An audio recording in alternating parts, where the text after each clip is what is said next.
Hey Bayside family, Brannon here, and I got some things to share with you today, but the first, right off the top, literally the top of my head is, go Dodgers. And speaking of the Dodgers and all things good, I have loved walking with you through the book of 1 Corinthians as a family in this season.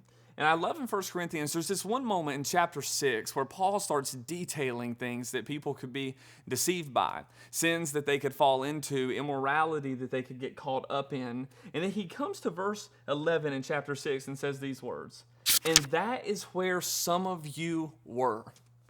Period.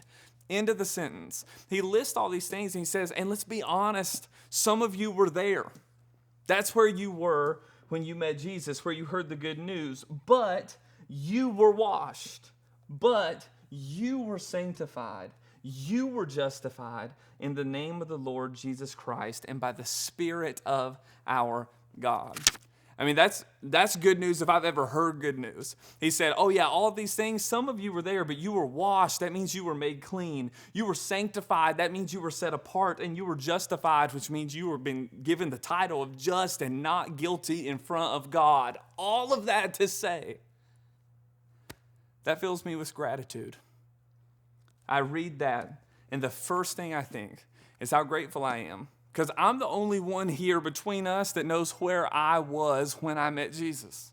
You're the only one who really knows where you were. You know where you were then and where you are now and how far God's brought you. Not that life is perfect, but there should be this feeling of gratitude when we read words like, but you were washed.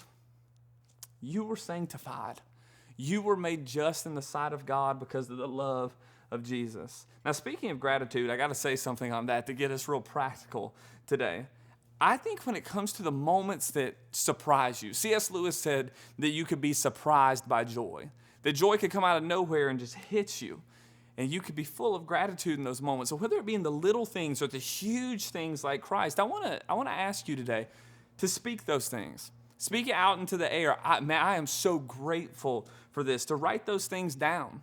To take those things to people that you're even grateful with, people, trusted friends, and tell them. And most importantly, thank God for the moments that you just are aware of how grateful you are. There's a PhD, Dr. Robert Emmons, actually at our very own UC Davis here in Northern California, and he writes on 2 stages of gratitude. He says, stage 1 is the acknowledgement of goodness. Stage 1 of gratitude is you acknowledge what is good. And then the second stage is just recognizing the source of the goodness. I don't know about you, but I want to spend my days acknowledging the good because there's a lot of our lives that aren't.